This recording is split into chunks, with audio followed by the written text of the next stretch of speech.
कक्षा 8 हिंदी मंजरी पार्ट 5 अपराजिता। प्रश्नोत्तर में आपका स्वागत है। ये यहाँ पर आपका पैराग्राफ की हिंदी यहाँ पर दी हुई है। कभी कभी अचानक नहीं ठहराता से लेके नहीं ठहराता तक है। इसका यहाँ पे संदर्भ, प्रसंग और व्याख्या दी हुई है। संदर्भ में दिया हुआ है प्रस्तुत गद्यांश हमारी पाठ्य पुस्तक मंजरी के संकलित पाठ अपराजिता नामक कहानी से उद्धृत है। इस कहानी की लेखिका शिवानी है। प्रसंग में दिया है प्रस्तुत गद्यांश में लेखिका ने दिव्यांगों की स्थिति को मानविक वर्णन किया है। इसकी व्याख्या है, कभी कभी हमें ऐसे विकलांग व्यक्ति भी मिलते हैं जिन्हें देखकर हमें अपने जीवन का खालीपन बहुत छोटा लगने लगता है। तब हमें यह एहसास होता है कि भले ही ईश्वर ने हमें कुछ विपत्ति दी है, परंतु हमारे शरीर के किसी अंग को तो नहीं छीना। फिर भी हम सब विपत्ति में भगवान को ही दोषी ठहराते हैं। लेखिका ने एक विकलांग लड़की को देखा जिसने खुशी से यातना झेलकर जीवन में संघर्ष किया, सफलता पाई और ईश्वर को कभी भी दोष नहीं दिया। अगला है बहुत बड़ी बड़ी से लेके भी देता है तक। संदर्भ आपका वही रहेगा।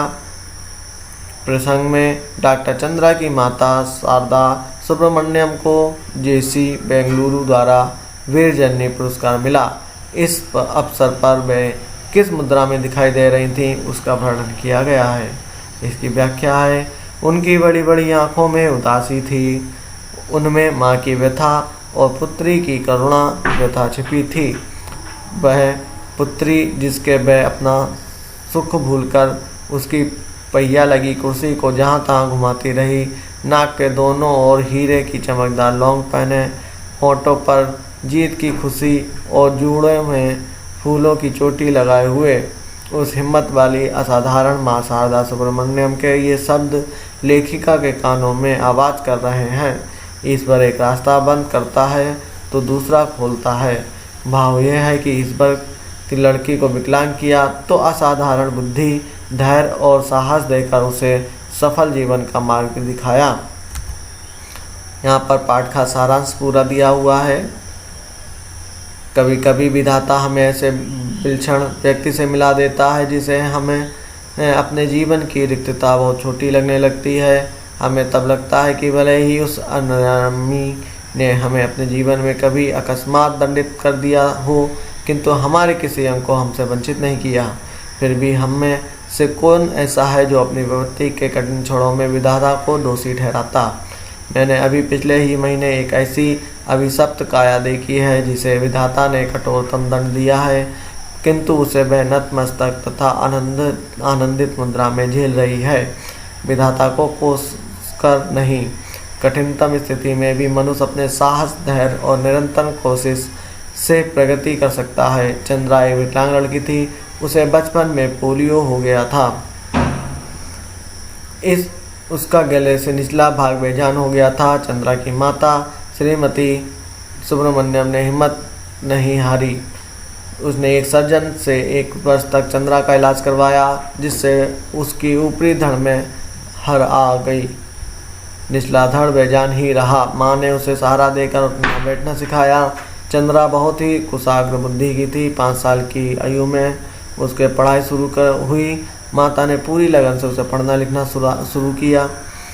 बड़ी ही मिन्नतें करने के बाद चंद्रा को बेंगलुरु के माउंट कार्मेल में प्रवेश मिला, क्योंकि स्कूल की मदर ने चंद्रा की माता से कहा था, कौन आपकी पुत्री को व्हील चेयर पहिए वाली कुर्सी में क्लासरूम में घुमाता रहेगा।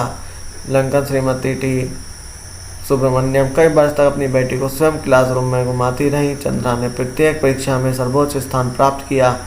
उसे स्वर्ण पदक मिले। प्राणी शास्त्र में एमएससी किया, जिसमें चंद्रा ने पहला स्थान प्राप्त किया। प्रोफेसर टना के निर्देशन में 5 साल तक शोध कार्य किया। अंत में उसे विज्ञान में डॉक्टरेट मिल गई। इतना सब कुछ होने पर भी डॉक्टर चंद्रा ने कविताएं लिखी जिनमें सकी उदासी का चित्रण हुआ था। उसने लेखिका को अपनी कढ़ाई बुनाई के नमूने भी दिखाए। गढ़ में राष्ट्रपति का स्वर्ण कार्ड पाने वाली चंद्रा पहली अपंग बालिका थी। चंद्रा के एल्बम के अंतिम पृष्ठ में है उसकी जननी का बड़ा सा चित्र, जिसमें वह जेसी बेंगलुरु द्वारा प्रदत्त एक विशिष्ट पुरस्कार ग्रहण कर रही हैं।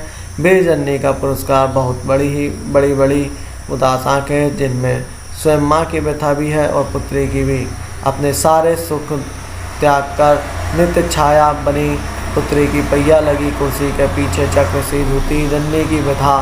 नाक के दोनों और हीरे के दो जगमगाती लौंगे, होठों पर विजय का उल्लास, जूड़े में पुष्प बेणी, मेरे कानों में उस उद्धत साहसी जननी शारदा सुब्रमण्यम के शब्द अभी भी जैसे गूंज रहे हैं। ईश्वर सब द्वार एक साथ बंद नहीं करता, यदि एक द्वार बंद करता भी है तो दूसरा द्वार खोल भी देता है।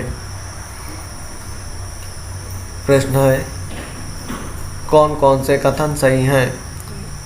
यहाँ पर आपके 4 विकल्प दिए हैं, इसमें एक कथन सही है। उत्तर, हमारे कष्टों से बड़े कष्ट को कोई हंसकर झेलता दिखाई देता है। कष्टों को ईश्वर की इच्छा मानकर स्वीकार कर लेना चाहिए। प्रश्न 2 है, लेखक क्यों चाहती थी कि लखनऊ का युवक उनकी पंक्तियाँ पढ़े? उत्तर है, लखनऊ के युवक का केवल एक हाथ कटा था, वह भी जब तक वह उच्च शिक्षा प्राप्त युवक था। डॉक्टर चंद्रा अब बचपन से अपंग थी, फिर भी उसने कभी हार नहीं मानी। युवक को नियति का अगाध संघर्ष सहर्ष स्वीकार करने की प्रेरणा लेनी चाहिए। डॉक्टर चंद्रा अपनी लगन से उत्साहपूर्वक आगे बढ़ी।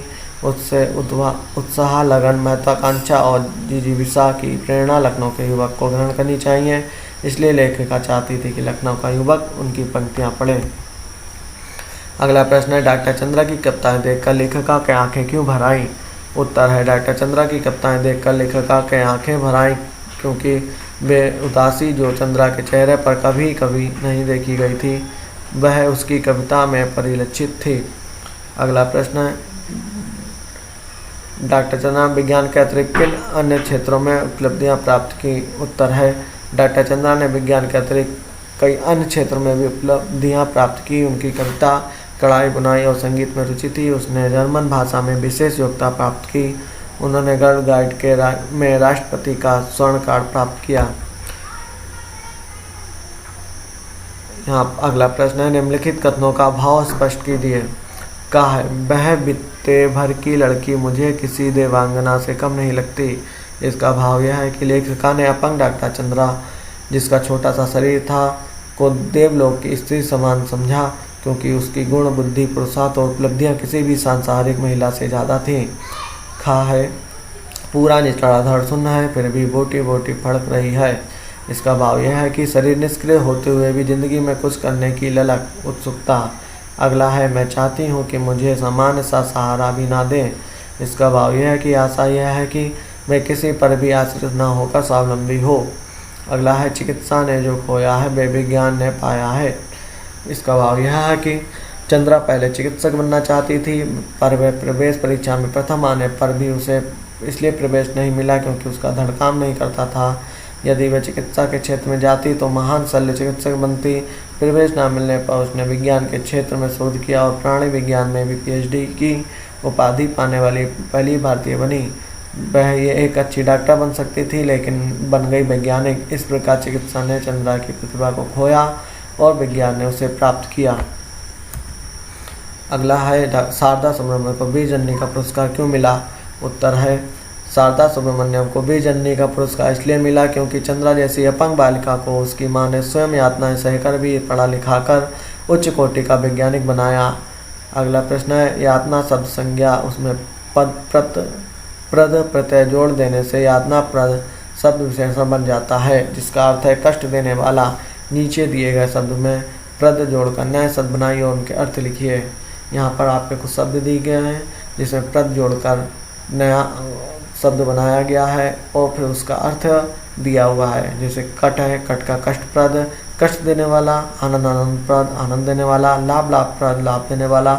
हानि, हानिप्रद, हानि देने वाला। ज्ञान, ज्ञानप्रद, ज्ञान देने वाला। समाप्त।